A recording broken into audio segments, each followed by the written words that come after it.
It started out like every other Halloween.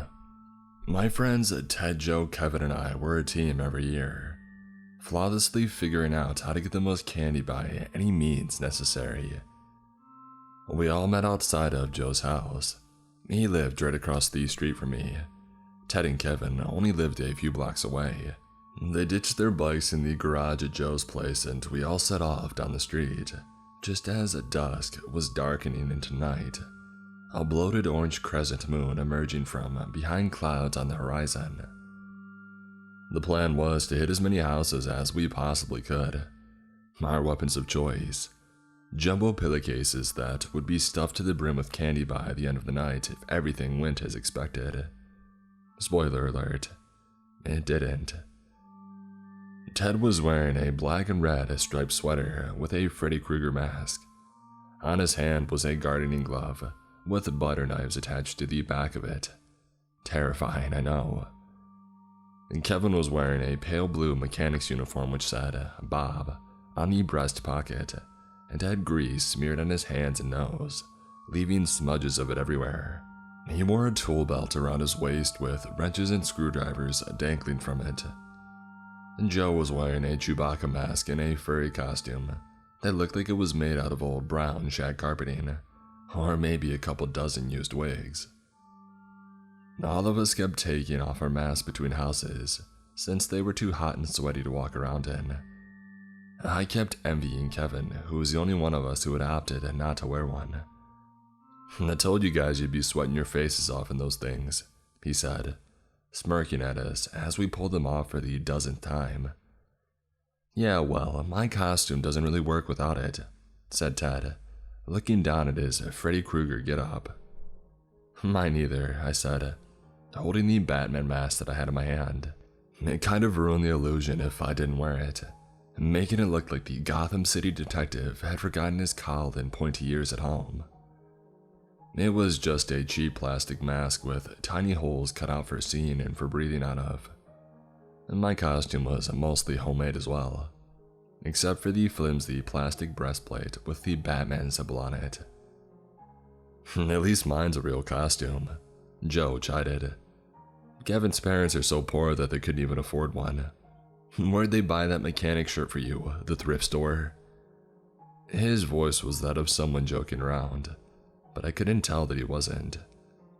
I didn't say anything since I had actually gotten parts of my costume at the thrift store, and I didn't want the attention redirected towards me. Kevin didn't say anything back, just looked quietly upset and brooding for a while. I felt bad for Joe's remark.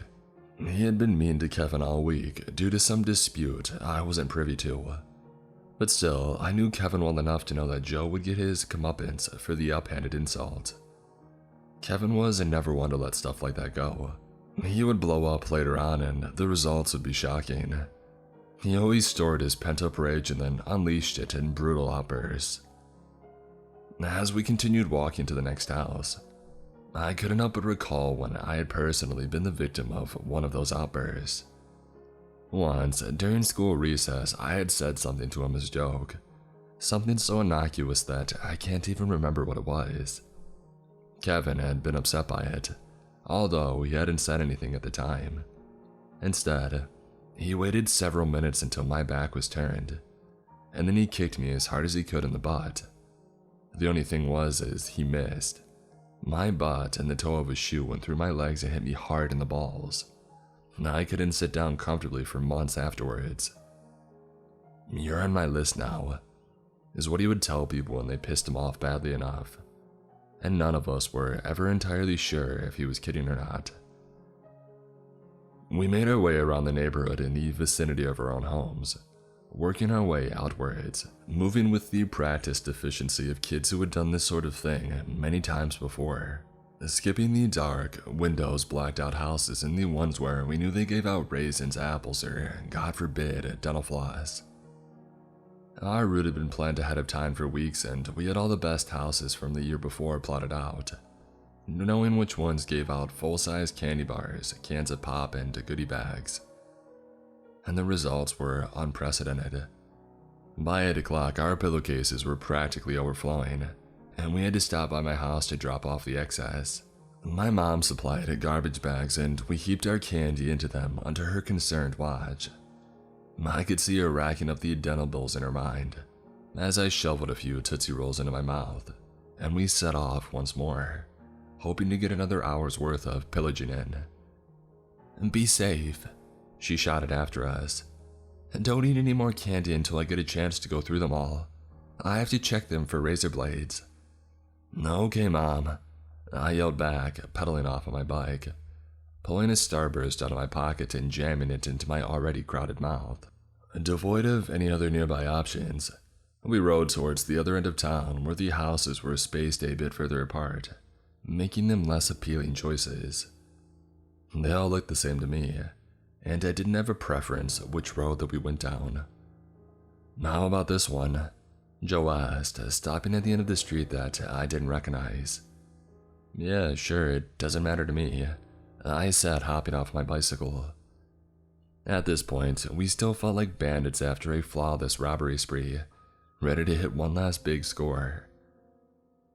Parking our bikes at the end of the little road called Wicker Street, we locked them up to some small trees and set off for a final walk around the unknown neighborhood. In retrospect, we should have just been satisfied with what we had had back at home. It was already getting late and most of the other trick-or-treaters had finished for the night. There were only a few other stragglers out still. I hadn't spent much time at this end of town, and it looked foreign and strange to me as we ambled along the street lined with tall trees, our pillowcases now empty once again. The strange thing was, all the houses around there were blacked out. None of them were lit up or displayed with cobwebs, skeletons, or jack-o'-lanterns. There was no spooky music playing from hidden speakers. No neighbors dressed up as scarecrows who would jump out and frighten you when you walked by.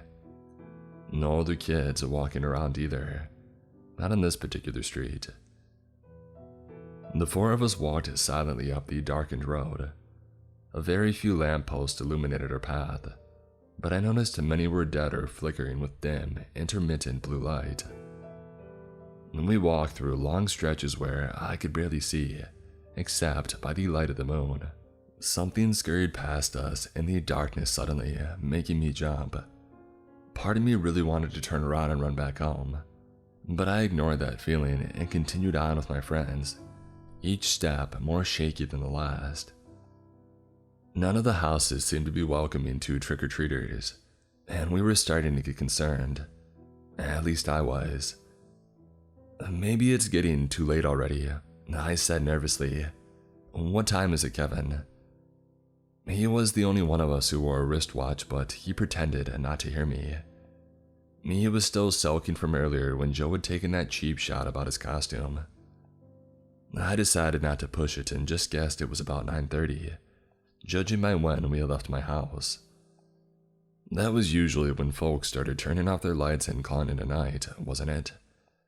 And yet this whole neighborhood felt awake and conscious of us, despite the dark. Like there were eyes watching us from every angle. "You guys want to start heading back soon? It looks like we already hit all the good places," I said, hoping my voice didn't sound as nervous as I felt. And Ted was about to say something when Joe pointed up ahead. I heard a faint sound of screaming and figured it was one of those Halloween sound effect tapes. "There's one house lit up at the end there. Come on, let's see if they've got anything decent. Then we can go down the next street over on the way back to get the bikes." We all agreed and kept walking down the unknown road, the houses getting darker, dirtier, more run down and decrepit as we went along. The trees and shrubbery around the home seemed to become more deformed as well. The thick vegetation crowded closer and closer together, until you could barely see the homes behind the trees anymore. Finally, we reached the place at the very end. A squat, old, gray house that looked like a giant poisonous mushroom with a sunken black roof for its cap. Gnarled and twisted fruit trees surrounded it, and the sour, sweet smell of rotting crab apples hung in the air as we approached. A handwritten plankboard sign was set up out front that had been hammered down into the dirt on a wooden post. On it were scrawled strange letters and symbols that were difficult to read. And we went past these signs without giving it much thought. The sounds of screaming could be heard again from inside, louder this time, and I thought that whatever Halloween sound effect tape that they had purchased must have been expensive, since it was a very well-produced recording. The shrill cries emanating from within the house sounded completely lifelike and realistic. A woman dressed in dark, tattered clothing was standing on the front porch waiting for us, grinning with crooked brown and yellow teeth. Her face looked ancient, covered in boils and warts and reflecting a greenish hue in the moonlight. Quite a mask, I thought at the time. It was so realistic looking. She opened the wooden front door and it swung wide with a squeal. Strangely, she held it open, as if inviting us as guests into her home. "Greetings, young ones, greetings, and blessings from the Dark One on this glorious Samhain to each of you." Thanks, I said, feeling suddenly very concerned. "Trick or treat?" We held out our pillowcases and the old woman cackled with apparent delight. "Oh my, what wonderful creatures. But you'll have to come inside to get your candy. We've set up a little maze for you, and the winner gets a special prize." Her voice was cackling and song-like, a mirthfulness and something else indistinguishable disguised within it. Anticipation, perhaps. The four of us climbed the crumbling porch steps slowly and with caution. I noticed the entrance of the house had been altered, taped off with black-dyed bed sheets in an open cardboard box, which led further into another one and another one. We would have to get down on our hands and knees to go through. Past the initial cardboard box tunnel, all I could see was darkness. "In there?" I asked, the first one in line. I didn't like the looks of this, but Joe shoved me from behind, anxious to get more candy at the end of the maze. "Go, man, stop being a wuss." I got down on my hands and knees and began crawling forward slowly into the darkness. Joe, Ted, and Kevin all followed behind me, and I heard their breathing echoing around me in the narrow, confined space, as well as my own. Soon, I couldn't even see my hands in front of my own face.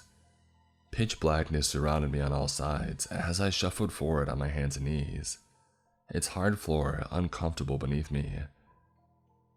My heart began to pound as the blackness became even blacker somehow, and I heard the soft click of the door closing shut behind us in the darkness, as if someone had locked it as quietly as they could. "Guys, I don't like this," I said, still slowly crawling forward. "Can we just go back?" "Oh, shut up, you wuss," Joe said in that mocking voice of his. "Keep moving. It's just a stupid fake haunted house. The old bat will probably jump out and try to scare us at the end. Just pretend like you're surprised." I didn't have a lot of faith in his theories, but decided that I didn't have a choice other than to continue moving forward. Cobwebs stuck to my face at the next section, and I noticed that it smelled old and musty in there, as if the box maze had been there for a long, long time. Dirt and small pebbles bit into my knees painfully. I felt a spider or some other bug crawling in my hair, going down my back, and I let out a yelp of fear that Joe quickly made fun of me for. I tried to convince myself that these were all just scare gags, already knowing that it was just wishful thinking, but still I kept crawling along, sick to my stomach and feeling more and more worried by the second. Suddenly, something could be felt breathing on me from my right, a hot, humid stink of halitosis in my nostrils. The sound of something very large could be heard moving around, inhaling and exhaling in the blacked out maze. My hands reached up instinctively to shield my face and smacked right into the cardboard box which was still surrounding me on all sides, except in front and behind me. "What the heck?" I muttered, feeling disoriented. "Keep moving," said Joe from right behind me, annoying that I had stopped. "It's freaking hot in here." He was right, I realized. It was getting warmer. I shuffled forward, figuring I just imagined the feeling of something large looming over us and breathing its stinking breath on me. The claustrophobia was horrible, as the boxes seemed to get smaller and smaller with every movement forward. And then it suddenly branched off into 3 different directions. "Whoa," I said, stopping in my tracks. "Which way should I go?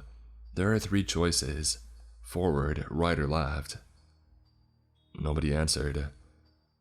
I turned my head around as well as I could in the darkness. "Guys?" Still nothing. No response. And I could somehow sense the emptiness of the tunnel behind me. My friends were gone. Feeling terrified and wanting badly to get out of this place now, I tried to turn around. The walls around me were cardboard, I had thought, but they were sturdy somehow, utterly unyielding. And it was far too narrow to turn around now. With my heart racing, my breathing coming fast and yet still feeling like no air was reaching my lungs, I continued forward, ignoring the other 2 options going left and right. The rational part of my mind told me that everything was okay, and that this was just a game. That my friends had gone down some other side tunnel that I hadn't noticed. Or maybe the lady running the maze had snuck them out to scare me, or had altered the maze after I went past, causing them to separate from me. All these thoughts seemed plausible, but I knew they weren't what had happened. This wasn't an ordinary house, and this wasn't an ordinary maze. That was the truth. I had known it before even stepping inside. I should have trusted my instincts, I told myself bitterly. The hot, humid air was difficult to breathe, and I could feel sweat pouring down my face and stinging my eyes. Crawling forward, the tunnel continued on and on, sloping downwards gradually. The blackness which surrounded me was oppressive, suffocating. I couldn't see my hand in front of my face from an inch away, which terrified me more than anything somehow. I hadn't even known it was possible for a place to be this dark, this completely pitch black and lightless. I heard a loud, piercing scream coming from ahead, the voice behind it familiar to my ears. "Joe."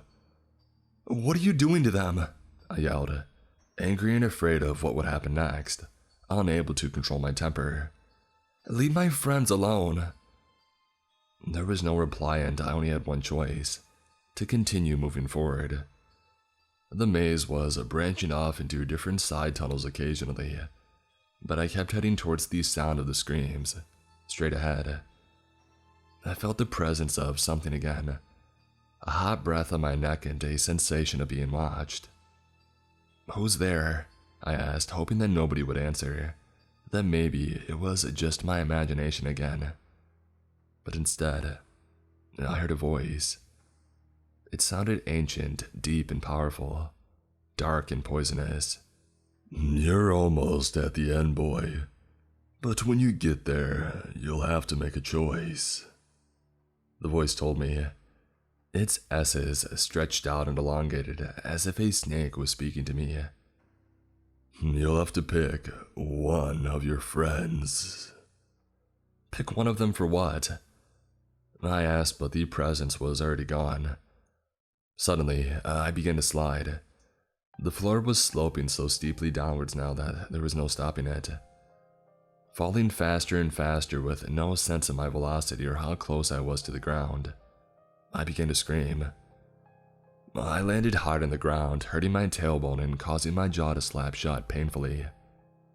The space had opened up and I was able to stand at least. There was a dirt floor beneath my feet and I got the impression that I was in a basement. "He's here," a whispered voice said from the other end of the room. Other hushed voices responded, too quiet to hear. It was so hot. I was pouring sweat and my eyes were searching desperately for any light that might mean an exit nearby. "Please, just let me out. I don't want to be here anymore," I begged, unable to stop myself from crying. The whispered voices were moving closer. They seemed to be chanting something under their breath. Whatever it was, it made the hair stand up on the back of my neck, and it made my stomach queasy. I heard my friend sniffling and crying in the background as well. A flame suddenly came into view, as a door with rusty hinges swung open like a mouth in the darkness, despite the fact that nobody was standing anywhere near it. It was a wood-burning furnace, I realized, its orange glow flickering and casting the room in dull light, allowing me to see the horrifying details of what lay around me. My eyes quickly scanned the space, and I saw my friends were bound with ropes and had been laid out on flat wooden boards. They were tied down and unable to move, being drawn in towards the fire by some invisible force. Ted, Joe, and Kevin began to scream when they saw me. Their faces were red and sweaty from being so close to the flames. The chanting, whispering voices were all around me, now surrounding me and speaking furiously in my ear, their voices only audible within my mind. They told me what had to be done. There was only one way out of this. Only one thing would appease them. "No, I won't. I won't. You can't make me," I yelled out, the voices ignoring my protest and whispering harsh, threatening words, and telling me what would happen if I refused to listen. The fire was getting hotter by the second. It would only begin to settle once it had been fed. Only then would it be satisfied. At least for now. I did the only thing that I could do. Grabbing a butter knife from the glove of Ted's Freddy Krueger costume, I began to cut at the ropes holding him down. The fire was getting larger and hotter by the second, and there was no way to slow it down. All I could do was cut at the rope. Crouching back even as far as I was, the flames had burnt my eyebrows and gave me scars that I still have to this day.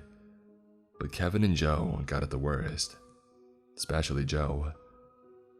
With the flames growing larger and larger by the second, Joe's skin began to melt. It sloughed from his face and he wailed and screamed to make it stop. I cut as fast as I could, but the ropes were sturdy and strong.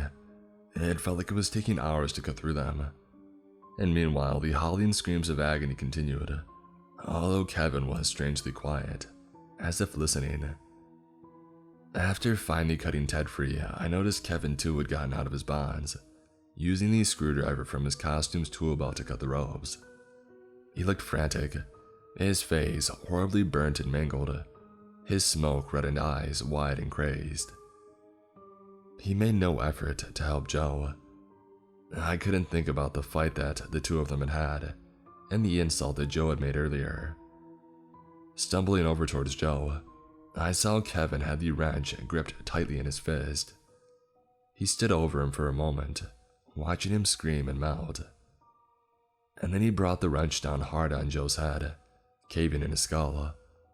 The sound was like a hammer smashing a watermelon, and he brought it down again and again and again. Red splattered in the air and it sprayed everywhere. I ran over, grabbing his wrist, trying to stop him, but it was already too late. Joe was gone, his face unrecognizable, utterly ruined by these swings of Kevin's wrench. "Only way, it was the only way," I heard him quietly mutter afterwards. "Had to do it or they wouldn't let us go." A dim light was suddenly visible and I realized that we were alone again. The whispering, chanting voices had fled, temporarily appeased by the sacrifice of our friend, it seemed. Part of me wondered if they had ever been there to begin with. Regardless of their physical presence, there is a powerful magic surrounding this place, capable of influencing others to do its bidding. Dull blue light was filtering through boards above us at the edge of the room, and I moved towards it. I was desperate to get free from the blistering heat of the furnace room. Except, it wasn't really hot in there anymore, I realized. In fact, it was quite cool, making me shiver as the sweat turned to cold on my skin. I bumped into a ladder and began to climb, pushing up the trapdoor at the top and taking in fresh, cool air and heaving breaths. Ted and Kevin followed me up and we realized that we were standing amongst the ruins of an old, burnt-down house, neglected and abandoned in the middle of a forested area. Disoriented, We began to walk back towards the light of the nearby neighborhood, which could be glimpsed through the thick trees. We were a great distance away from it. I couldn't help but wonder if most of Wicker Street had just been a conjured illusion. With some alarm, I noticed that Kevin still had a blank look on his face, betraying no emotion after what had just occurred. I looked at Ted and saw that he was terribly shaken, unable to speak. I wanted to ask them what we would do now. What would we tell Jill's parents? Instead, I said nothing, too scared of Kevin to confront him after what he had done. The three of us never really spoke again after that night, except in the police interviews. Kevin said one last thing to me as they took him away in handcuffs. "You're on my list now, Jordan, and I'm putting you at the very top." I haven't slept well lately, not since the news. I just found out. They sent me a letter as a courtesy. After all these years, Kevin is finally being released from prison this Halloween.